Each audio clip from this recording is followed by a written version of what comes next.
She did not know that the man she married was a ritualist.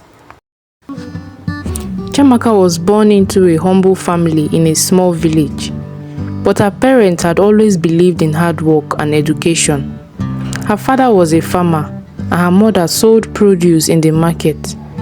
They did not have much, but they made sure that Chiamaka and her siblings had enough to eat and even a chance to attend school. When Chiamaka turned 17 years, her father passed away after a long illness.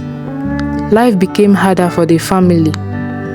To support her mother, Chiamaka had to move to the city with her elder brother, Emeka, who was working as a mechanic.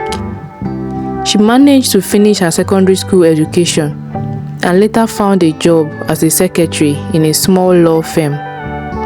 Although her job barely paid enough for rent and daily expenses, but Chiamaka was grateful. She sent part of her earnings back home to her mother and her younger siblings. Even when times were tough, her faith kept her strong. She believed God had a plan for her. The church she attended was the Living Grace Ministry. The church became her refuge. It was there that she could forget her worries and feel at peace. The choir was her joy. Every Sunday, her angelic voice filled the church, leaving the congregation in awe. Pastor Emmanuel often praised her during sermons, calling her a blessing to the church. Pastor Emmanuel was not the founder of the Living Grace Ministry, but under his leadership, the church grew. He was known for his charisma, his deep understanding of the Bible, and his ability to connect with people. When Pastor Emmanuel first arrived, he was already a widower. His wife, Mary, had died mysteriously in their home.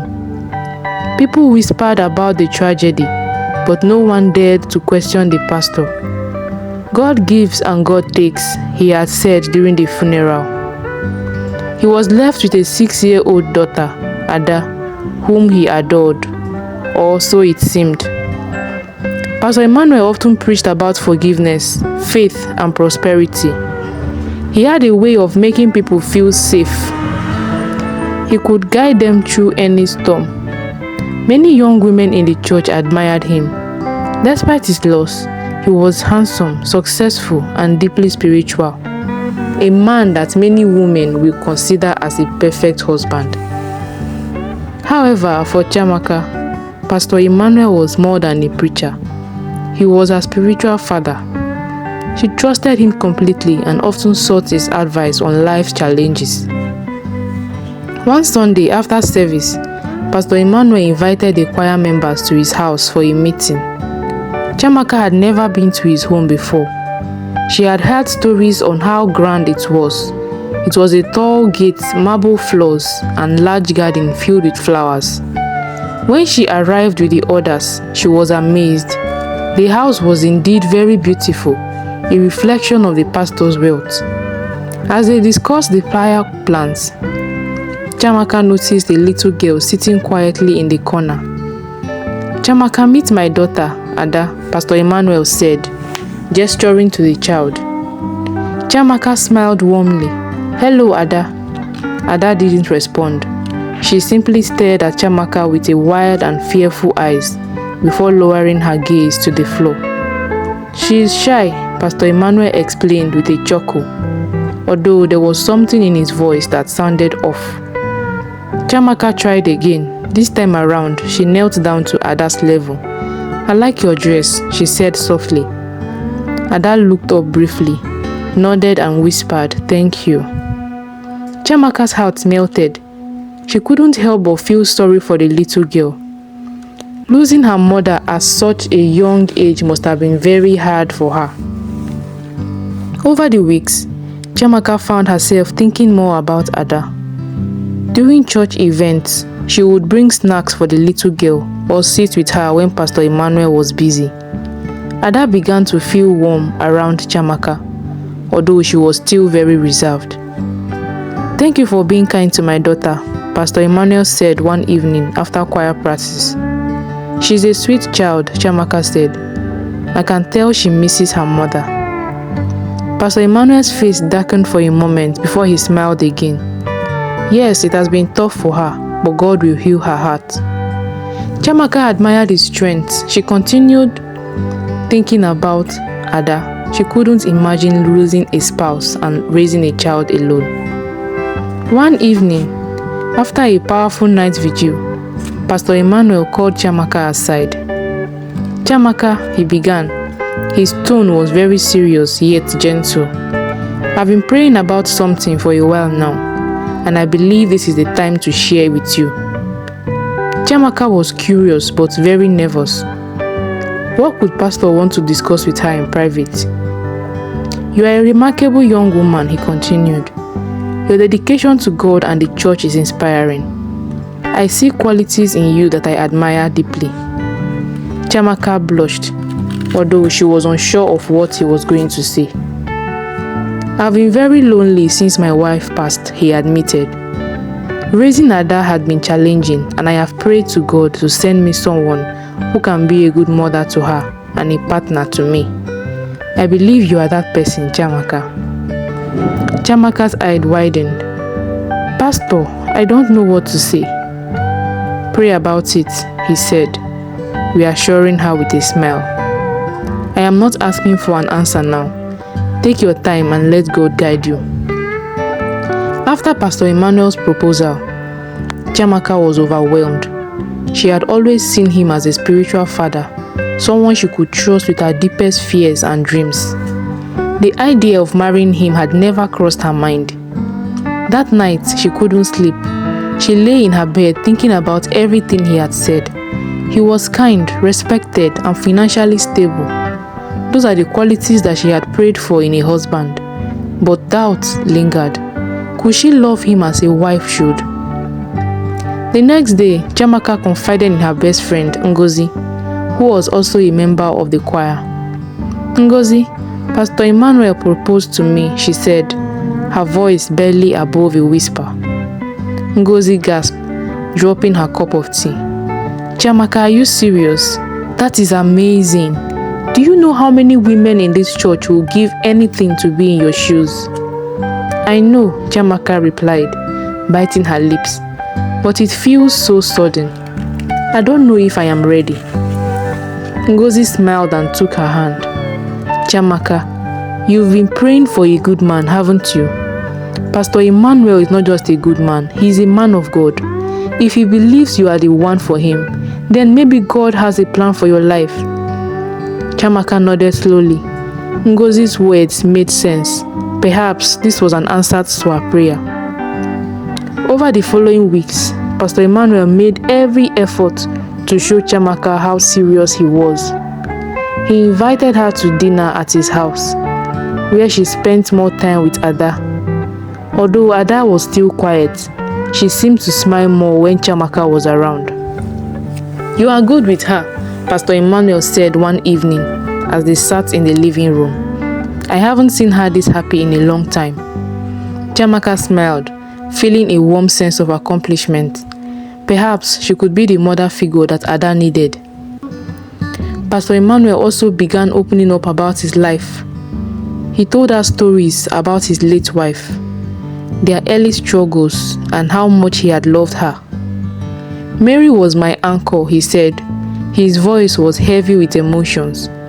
Losing her was the hardest thing I've ever faced, but God is faithful. He brought me through the storm.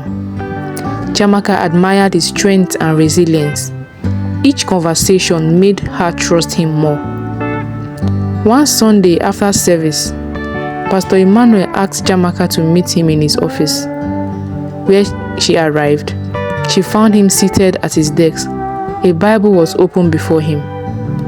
Have you prayed about my proposal? He asked gently. Chiamaka nodded. I have, Pastor, and I believe you might be right. This could be God's plan for us. A broad smile spread across Pastor Emmanuel's face. Chiamaka, you've made me the happiest man alive. He put his hand inside his drawer and pulled out a small velvet box. Inside was a beautiful diamond ring. Will you marry me? He asked. Tears welled down her eyes as she replied, Yes, Pastor, I will marry you. The news of their engagement spread quickly like fire through the church. Members congratulated Chiamaka, and many women whispered enviously behind her back.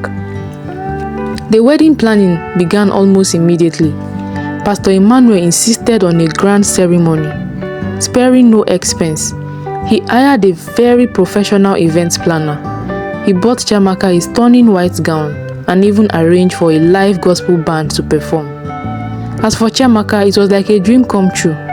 She couldn't believe how quickly her life was changing. Ngozi was a maid of honor, and together they chose the color and the flowers for decoration. Every detail of their wedding seemed very perfect. Members, friends, and even people from other congregations came to witness the union of Pastor Emmanuel and Chiamaka. As she walked down the aisle, her heart was pounding with a mixture of excitement and nervousness. Pastor Emmanuel stood at the altar, looking dashing in his tailored suit. His smiles reassured her. The ceremony was beautiful, filled with vows, prayers, and songs from the choir. When Pastor Emmanuel lifted her veil and kissed her, the congregation erupted in applause. Chiamaka felt like the luckiest woman in the world. After their honeymoon, Chiamaka moved into Pastor Emmanuel's house. It was a new chapter in her life, and she was determined to be a good wife and a good mother. At first, everything seemed perfect. Pastor Emmanuel was loving and attentive, and Ada seemed to grow more comfortable around Chiamaka. They had their family dinner, they prayed together, and even went out into the park. But as the weeks passed, Chiamaka began to notice small, unsettling things. Chiamaka's married life began like a fairy tale, but it did not take long for the cracks to show. Small, seemingly insignificant things started to feel off. One night, Chiamaka was awakened by faint whispers. At first, she thought she was imagining it, but the sound persisted. A low murmur was coming from Pastor Emmanuel's studies downstairs. She was curious and uneasy. She slipped out of bed and tiptoed down the hallway. The door to the study was slightly ajar, and she could see the dim lights flickering inside. Is he praying? She wondered, hesitating not to disturb him. But the murmuring did not sound like prayer. It was deeper, almost guttural, and filled with an air instantly, and it sent shivers down her spines. She peeked through the gap of the door, and she saw Pastor Emmanuel kneeling down on the floor, surrounded by what looked like red candles. He was holding a small tattered book and chanting words that she could not understand. Chiamaka was startled, and she quickly moved away and returned to bed. She told herself it was nothing. It was just a late night prayer season. But the unease lingered. In the next few days, Chiamaka began paying close attention to Ada. The little girl's behavior seemed increasingly peculiar. She often flinched when her father entered the room, and her normally quiet self sometimes turned to fear. One evening, as Chiamaka helped Ada with her homework, she noticed faint bruises on the girl's arm. Ada, what happened? Chiamaka asked, her voice filled with concern. Ada looked down, avoiding her stepmother's gaze. I fell down, she mumbled. Chiamaka frowned. The explanation did not sit right with her, but she decided not to press further. Later that night, she gently brought it up with Pastor Emmanuel. I noticed some bruises on Ada's arm. Is everything okay? Pastor Emmanuel's face hardened for a moment before softening. Children play rough sometimes, he said dismissively. You don't need to worry. But Chiamaka could not shake the feeling that something was wrong. There was a room in that house that Pastor Emmanuel forbade everyone from entering. It was at the far end of the hallway. The door of the room is always locked. What is in there? She asked one day. Her curiosity was getting better of her. It's just a storage, he replied. There is nothing important there. Chiamaka could not ignore the strange energy she felt whenever she passed the door. Each time she passed the door, it was as if the air around it was very heavy. It was cold. One afternoon, while Pastor Emmanuel was out, Chiamaka decided to do some cleaning.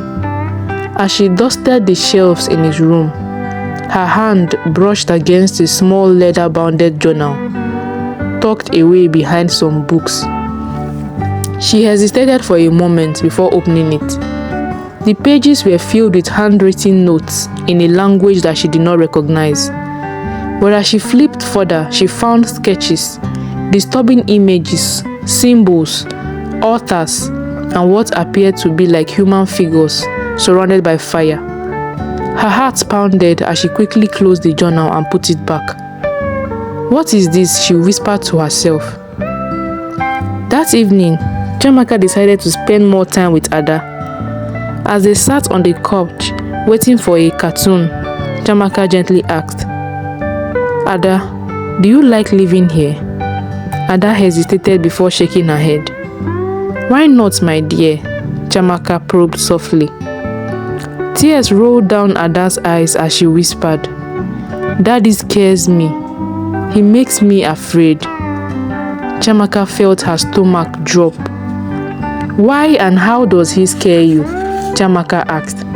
But Ada did not respond, but instead she hugged Chiamaka tightly. That night, Chiamaka lay awake. Her mind was racing with questions. Who was the man she had married? What was he hiding? And why was Ada so afraid of him? She decided to confront Pastor Emmanuel the next morning, but before she could, she overheard him on the phone. "She is starting to get too curious," he said. His voice was low but firm. "We need to act soon." Chiamaka's blood ran cold. Was he talking about her? Chiamaka's mind raced after overhearing Pastor Emmanuel's cryptic conversations. She felt a creeping sense of dread, and she knew that she could not ignore the warning sign any longer. She needed answers, and she needed a plan. The next day, while Pastor Emmanuel was out for a meeting, Chiamaka decided to investigate. She had to find out what was locked up in the room at the end of the hallway. She searched through the house, searching for the key. Almost after giving up, she found a small brass key hidden under the drawer in his study. Her hands trembled as she approached the locked door. She inserted the key and turned it slowly. The door cracked open, revealing a dimly lit room with thick curtains over the windows. Inside the room, Chiamaka's breath caught her throat.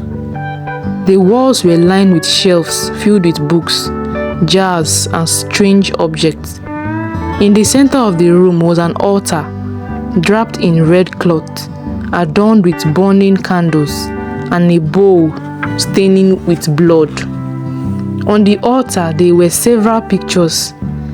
Her pictures, Ada pictures, and other pictures on the altar that she did not recognize. Her heart pounded as she realized that she was not just in a strange room, but it was a place for rituals. Chiamaka backed out of the room, locking the door behind her. She shoved the key back where she had found it, her mind racing. That evening, Chiamaka decided that it was time to get the truth from Ada. As they sat on the chair behind, she asked Ada, after holding her hand tightly, "Ada, my dear, I need you to tell me the truth," she said softly. What does your daddy do in the study room? What does he do in the house at night?" Ada hesitated, her eyes filling with tears. "He takes me to the study sometimes," she whispered. Chiamaka felt a lump in her throat. "And what happens there?" Ada was in tears, and she told Chiamaka everything her father was doing to her. "He takes me to the study," she said, "and he shifts my pants and puts his finger inside there." Chiamaka's heart raced. He put his finger inside where Chiamaka asked out of curiosity. Ada could not answer. Instead, she hugged Chiamaka tightly and started crying. He tells me to sit down, she continued, and he talks to someone, a strange person that I cannot see. And when I asked him, he said I should not worry, that the person is the one helping us and bringing us money. That is why I could not tell you all this why. Please don't tell Daddy. If not, he will kill me. He has threatened to kill me. He said if I tell anyone, he is going to kill me and the person he talks to will eat my flesh. Chiamaka could not believe everything that Ada had told her. She knew it was time for her to act. The person she was married to was a total stranger. She couldn't continue living with a stranger who she had thought was a man of God. All this strange noise at night and Ada's attitude, everything now became clear to Chiamaka. She now understood that she had been married to a stranger, a man who she had trusted as her spiritual father and her pastor. She thought she was the luckiest woman on the world to have married Pastor Emmanuel. But now the truth had dawned on her that she needed to run for her life, else she would die just as his ex-wife Mary had died mysteriously, and no one could explain the cause of her death till date. She still needed answers as to why her pictures were on Pastor Emmanuel's spiritual altar with candlelight surrounded and calabash and blood-filled substances around. She also needed explanations as to why he was molesting his own daughter, Ada, and threatening to kill her. She needed to expose Pastor Emmanuel as soon as possible, but she cannot do it on her own. Also, she cannot leave the house without carrying Ada along. She decided to call her best friend, Ngozi. Ngozi, I need to leave this place as soon as possible. Ngozi hesitated. She was shocked. She did not believe what Chiamaka had explained to her on the phone. I will come to church tomorrow and meet you after choir. We will figure it out together. We will definitely bring Pastor Emmanuel to book. Meet me in church after choir practice tomorrow. But for now, act normal. Act as though everything was okay.